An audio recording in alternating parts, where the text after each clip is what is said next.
राज्य के सभी 76,000 से अधिक सरकारी स्कूल सोमवार से नई समय सारणी से चलेंगे।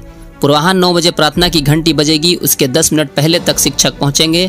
11:55 से 12:35 बजे तक मिड डे मील का समय रहेगा और विशेष कक्षाओं के बच्चों को छोड़कर बाकी सभी छात्र छात्राओं की छुट्टी अपराह्न 3:15 बजे होगी। अपराह्न 3:15 से 4 बजे तक मिशन दक्ष की कक्षाओं के साथ ही विशेष कक्षाएं चलेंगी। मिशन दक्ष एवं विशेष कक्षाओं के छात्र छात्राओं की छुट्टी अपराह्न 4 बजे होगी। शिक्षकों को अपराह्न 4:30 बजे छुट्टी मिलेगी। शिक्षा विभाग की हिदायत है कि स्कूलों के लिए तय समय सारणी में कोई बदलाव नहीं होगा। बदलाव करने वालों पर कार्रवाई होगी। बोर्ड और सेंटर परीक्षाओं के दौरान भी कक्षाएं स्थगित नहीं की जाएंगी। शनिवार को पूरे दिन गतिविधि जारी रहेगी। टिफिन तक माध्यमिक एवं उच्च माध्यमिक विद्यालयों में अध्यापन कार्य होगा। टिफिन के बाद बाल संसद सभा, खेल कूद, सृजनात्मक गतिविधि, अभिभावकों के साथ बैठक आयोजित की जाएगी।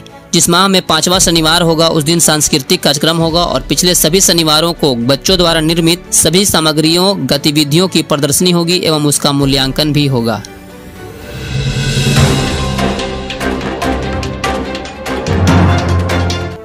पहली से 5वीं कक्षा के 18,660 शिक्षकों की 6 दिवसीय आवासीय ट्रेनिंग सरकारी टीचर्स ट्रेनिंग कॉलेजों में सोमवार से शुरू हो गई है। ट्रेनिंग में किसी भी शिक्षिका को अपने नवजात शिशु की देखभाल हेतु किसी व्यक्ति को साथ ले जाने की मनाही है। प्रशिक्षण कक्ष में भी नवजात शिशु को शिक्षिका साथ नहीं ले जाएंगी। 6 दिवसीय आवासीय ट्रेनिंग 6 जुलाई तक चलेगी। ट्रेनिंग में शामिल होने वाले शिक्षकों ने रविवार को शाम में उन ट्रेनिंग कॉलेजों में अपनी ज्वाइनिंग दी है जहां उन्हें ट्रेनिंग लेनी है। सोमवार को पूर्वाह्न 9 बजे के बाद प्रशिक्षण कार्यक्रम में किसी भी शिक्षक को शामिल नहीं करने का निर्देश है। ट्रेनिंग के लिए महिला एवं पुरुष शिक्षकों के लिए ड्रेस कोड तय है। आपको याद दिला दूं कि राज्य में सतत व्यावसायिक विकास योजना के तहत सभी सरकारी स्कूलों में कार्यरत सभी शिक्षकों का प्रत्येक वित्तीय वर्ष में 6 दिवसीय आवासीय प्रशिक्षण करना अनिवार्य किया गया है। 6 दिवसीय आवासीय प्रशिक्षण नहीं लेने वाले शिक्षकों के वार्षिक वेतन वृद्धि पर रोक का शिक्षा विभाग के अपर मुख्य सचिव का निर्देश है।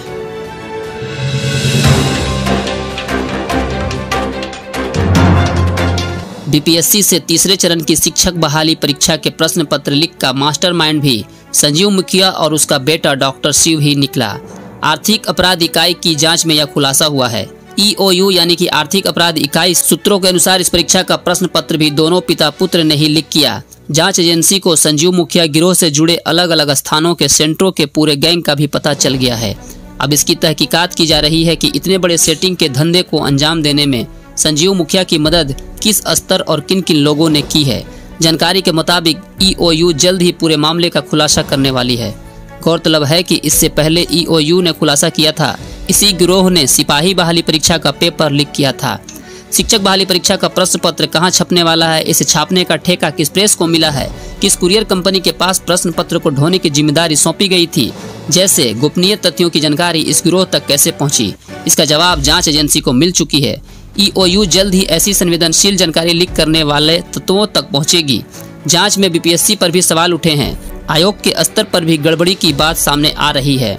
संजीव मुखिया और उसके गैंग के लोगों ने मुजफ्फरपुर के पास कांटी से मोतिहारी जाने के क्रम में एक पेट्रोल पंप से आगे कुरियर कंपनी के लोगों की मिली भगत से प्रश्न पत्र लीक किया था।